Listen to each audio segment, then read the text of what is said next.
नमस्कार 99 न्यूज़ के इस बुलेटिन में आपका स्वागत है। मैं हूं आपके साथ सोमनाथ तिवारी। बढ़ते हैं आज की खबरों की ओर। Dhanbad Shaheed Nirmal Mahato medical college and hospital के जूनियर डॉक्टर बुधवार की शाम से हड़ताल पर चले गए हैं। गुरुवार की सुबह भी अस्पताल के इमरजेंसी समेत कई वार्डों में जूनियर डॉक्टर के नहीं रहने से मरीजों की परेशानी बढ़ी रही। अस्पताल में इलाजरत मरीजों की स्थिति बदहाल है। बुधवार को शहर के वासेपुर में महताब आलम उर्फ नन्हे को गोली लगी थी, जिसके बाद उसे गंभीर अवस्था में SNMMCH में लाकर भर्ती कराया गया था, जहां कुछ देर बाद उसकी मौत हो गई थी। जिसके बाद परिजनों व समर्थकों ने इलाज कर रहे चिकित्सकों व कर्मचारियों के साथ बदसलूकी करते हुए हाथापाई भी करने लगे थे। हालांकि घटना के बाद पुलिस मौके पर पहुंचकर मामले को शांत कराया था। माहौल शांत होने के बाद डॉक्टर व कर्मचारी सुरक्षा की मांग को लेकर हड़ताल पर चले गए हैं। इससे पहले जूनियर डॉक्टरों ने SSP से मिलकर अपनी समस्या रखी थी।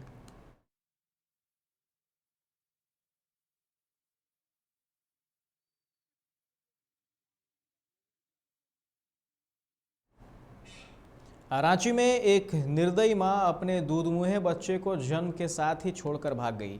फर्जी पता के साथ हॉस्पिटल में एडमिट हुई मां ने नवजात को उसके हिस्से का पहला दूध तक नहीं पिलाया। उसका कसूर बस इतना था कि वह जन्म से ऑसिपिटल मेनिनजो इंसाफोलोसिस नामक बीमारी से पीड़ित था। फिलहाल बच्चे की देखरेख करुणा संस्था कर रही है। यह डॉक्टरों की ओर से संचालित एक NGO है।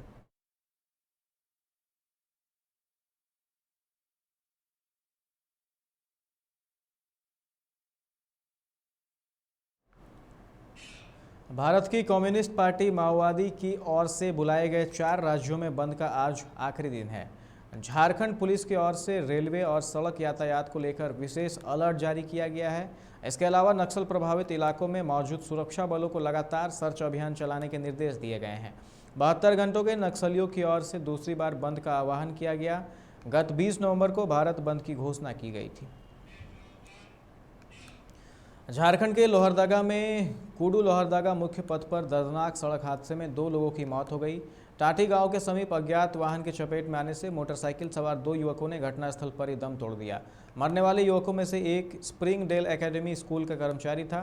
दुर्घटना में मोटरसाइकिल बुरी तरह से क्षतिग्रस्त हो गई। बागमारा कतरास थाना अंतर्गत चौधरी नर्सिंग होम के समीप ट्रक की चपेट में आने से 42 वर्षीय गिरिजा देवी नामक एक महिला की मौत हो गई। महिला अपने भतीजे के साथ बाइक से बागमारा से गोधर जा रही थी। घटना की सूचना पाकर कतरास पुलिस मौके पर पहुंचकर महिला के शव और ट्रक को अपने कब्जे में लिया। घटना की खबर पाकर गोधर से परिजन कतरास थाना पहुंचे हैं। वहीं घटना से परिजनों का रो रो कर बुरा हाल है।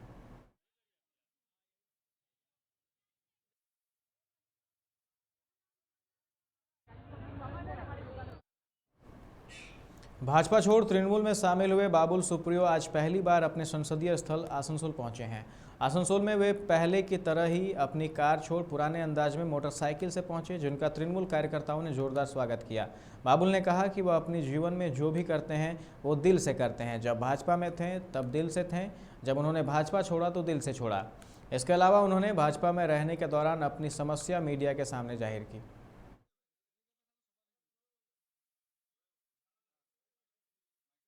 ভাই একটা জিনিস জেনে রাখবে, আমি গায়ক একটা গান করেছি যেটা সুপারহিট হয়েছে, তখন বিধানদার বিরুদ্ধে ছিল, এখন বিধানদার বিধির বিধান ওনার পক্ষে হবে।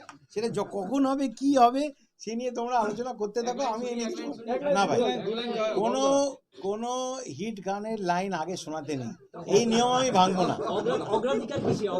কিসের কোনটা আমি তো বলেই দিলাম যে অত্যন্ত ভালোবাসার সঙ্গে দিদি বলেছেন। দিদি যেমন গান কিবোর্ড বাজান, তেমনি বাংলার মানুষের কাজও তো করেন। আমি যদি গান গেয়ে নিজের মনটা ভালো রেখে বাকি সময়টা যদি আমি মানুষের কাজ করতে পারি, গান গাইলে আমার মনটা ভালো থাকে, সেটা যদি আমি করতে পারি তাহলে অসুবিধে কি আছে। मंत्री शशि पांजा ने शिशु आलय दिवस पर सोनामुखी आंगनबाड़ी केंद्र में शिशु केंद्र का उद्घाटन किया। इस अवसर पर शशि पांजा के अलावा मंत्री ज्योत्सना मंडी, पुलिस अधीक्षक धृतिमान सरकार, बांकुड़ा जिला परिषद अध्यक्ष सुभाषिष, बांकुड़ा नगर पालिका प्रशासक अलका सेन मजुमदार, नगर पालिका प्रशासक अर्चिता बेद समेत कई लोग उपस्थित थे। इस अवसर पर सोनामुखी नगर पालिका प्रशासक तपन ज्योति चट्टोपाध्याय, महिला एवं बाल विकास एवं समाज कल्याण विभाग के सचिव श्रीमती संघमित्रा घोष एवं अन्य उपस्थित थे। इस संबंध में शशि पांजा ने कहा कि आज पूरे प्रदेश में 12,232 बाल गृहों का उद्घाटन किया गया है। उन्होंने कहा कि इस बाल गृह का उद्देश्य बच्चों का सर्वांगीण विकास है। পশ্চিম বাংলায় রাজ্যব্যাপী 12,232টা নতুন শিশুআলয় আজকে উদ্বোধন হয়েছে। শিশুআলয় বিষয়টা হচ্ছে যে খুব উন্নত মানের, এখানে গুণগত মান যেটা আছে, যেটার মাধ্যমে শিক্ষা প্রদান করা হয়। আপনারা জানেন এখন অঙ্গনওয়াড়ি কেন্দ্র বন্ধ, কিন্তু আমাদের কাজটা চলছে। যখন খুলবে তখন এই সুসজ্জিত এবং প্রশিক্ষিত অঙ্গনওয়াড়ি কর্মী এই সেন্টারগুলোতে শিশু বান্ধব পরিবেশে বাচ্চাগুলো ফিরে আসবে। তাই আজকে সারা রাজ্যব্যাপী 12,232টি যোগ হলো নতুন করে। এর আগে প্রায় 53,000 আমাদের অঙ্গনওয়াড়ি সেন্টারকে আমরা শিশুআলয় বানাতে পারি। बिहार की बोचहा विधानसभा सीट से वीआईपी पार्टी के विधायक रहे मुसाफिर पासवान का निधन हो गया है। उन्होंने दिल्ली के सरगंगाराम अस्पताल में आखिरी सांस ली। वे लंबे समय से बीमार चल रहे थे। पार्टी अध्यक्ष मुकेश सहनी ने इसकी जानकारी दी। सहनी ने विधायक के निधन को बिहार के लिए एक अपूरणीय क्षति बताया। राज्य स्वास्थ्य समिति ने राष्ट्रीय स्वास्थ्य मिशन के तहत सीनियर लैब टेक्नीशियन की चल रही बहाली प्रक्रिया को रद्द कर दिया। इस बहाली के लिए पिछले साल विज्ञापन निकाला गया था। 9 अप्रैल 2020 तक अभ्यर्थियों से ऑनलाइन आवेदन लिए गए थे। कुल 20 खाली पदों को भरने के लिए ऑनलाइन आवेदन मांगा गया था। इस आधार पर 111 अभ्यर्थियों को शॉर्टलिस्ट भी किया गया था। हंटर को लेकर पटना पुलिस की टीम शराब तलाशने सड़कों पर निकली। दरअसल हंटर स्वान दस्ते में शामिल खोजी कुत्ता है, जिसे विशेषकर शराब ढूंढने के लिए ट्रेड किया गया है। इसे बिहार पुलिस तेलंगाना से लेकर आई है। हंटर की मदद से पुलिस ने पत्रकार नगर थाना इलाके के मलाही पकड़ी, योगीपुर, केंद्रीय विद्यालय के सामने झोपड़पट्टी सहित अन्य इलाकों में शराब की तलाश में छापेमारी की। पुलिस ने रेलवे लाइन मुसहरी से 2 लोगों को 8 लीटर देसी शराब के साथ गिरफ्तार किया। सर्दी बढ़ी तो रेल पटरियों के टूटने का खतरा भी बढ़ गया। खासकर लूप लाइन में बिछी पुरानी पटरियों पर ज़्यादा खतरा है। रेलवे ने इसके लिए पीडब्ल्यूआई विभाग को अलर्ट कर दिया है। साथ ही नाइट पेट्रोलिंग भी शुरू कर दी गई है। रेलवे इंजीनियरिंग कहते हैं कि सर्दी बढ़ने पर पटरी में टूट की आशंका वैज्ञानिक कारणों से होती है। किशनगंज के प्रखंड की चुरली पंचायत के वार्ड 10 में पंचायत चुनाव के मतदान के दौरान तब अफरा तफरी मच गई जब भैंसलोटी गांव में एक नवविवाहिता पर एक मनचले ने जहरीला पदार्थ फेंक दिया। पीड़ित के जोर जोर से चिल्लाने पर वहां लोगों की भीड़ जमा हो गई। महिला ने रोते बिलखते बताया कि एक मनचले युवक ने उस पर तेजाब फेंक दिया है और युवक फरार हो गया। आनन फानन में लोग घायल नवविवाहिता महिला को हॉस्पिटल ले गए, जहां उसका इलाज चल रहा है। प्रधानमंत्री नरेंद्र मोदी आज ग्रेटर नोएडा के जेवर में भारत के सबसे बड़े एयरपोर्ट की नींव रखेंगे। नोएडा इंटरनेशनल एयरपोर्ट के शिलान्यास समारोह की तैयारियां लगभग पूरी हो गई हैं। पीएम मोदी थोड़ी देर में शिलान्यास स्थल पर पहुंचेंगे। पीएम के आने से पहले कार्यक्रम स्थल पर लोगों की भारी भीड़ पहुंची है। इस एयरपोर्ट से सितंबर 2024 अंत तक एक रनवे के साथ उड़ान सेवाएं प्रारंभ हो सकती हैं। जेवर एयरपोर्ट के शिलान्यास समारोह से जुड़ी ताज़ा अपडेट्स हम आपको लगातार देते रहेंगे।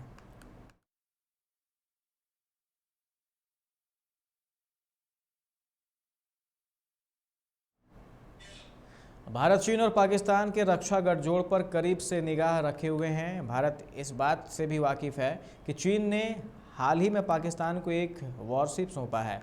दोनों देशों के बीच हुई हालिया गतिविधियों पर भी भारत की पूरी नज़र है, इसलिए भारत को हर समय चौकन्ना और तैयार रहना होगा। ये बातें नौसेना प्रमुख एडमिरल करमबीर सिंह ने प्रोजेक्ट 75 के तहत भारतीय नौसेना को सौंपी गई सबमरीन INS वेला के जलावतरण के मौके पर कही है।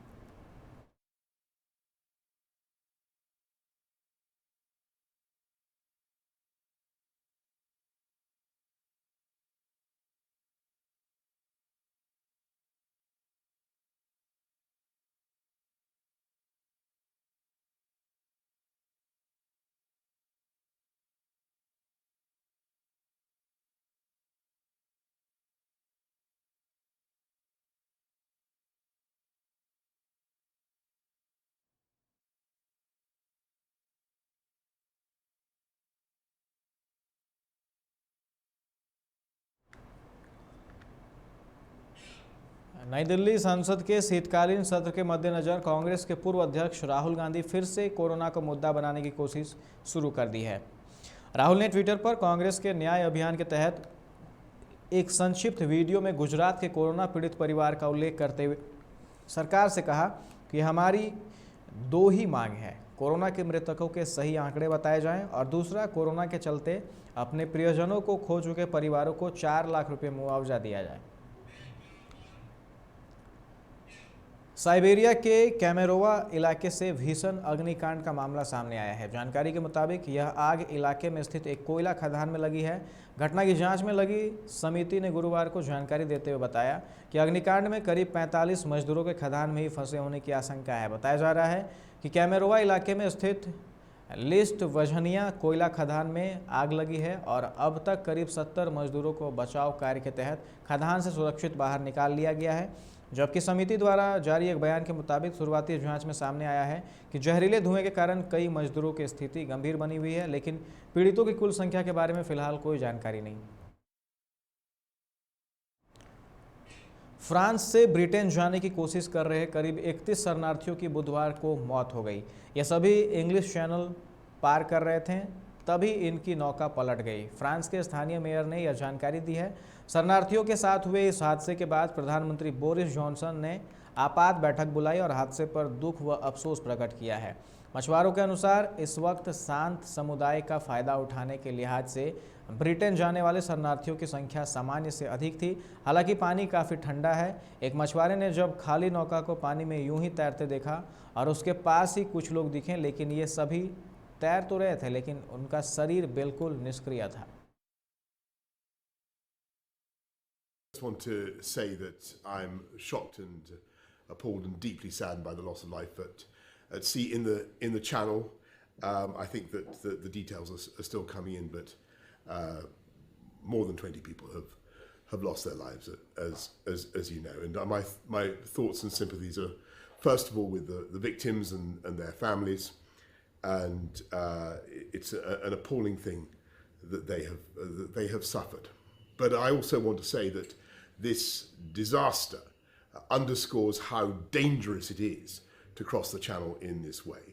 And it also shows how vital it is that we now step up our efforts to break the business model of the gangsters who are sending people to sea. इस bulletin में फिलहाल इतना ही। तमाम खबरों के लिए आप देखते रहे 99 न्यूज़। नमस्कार।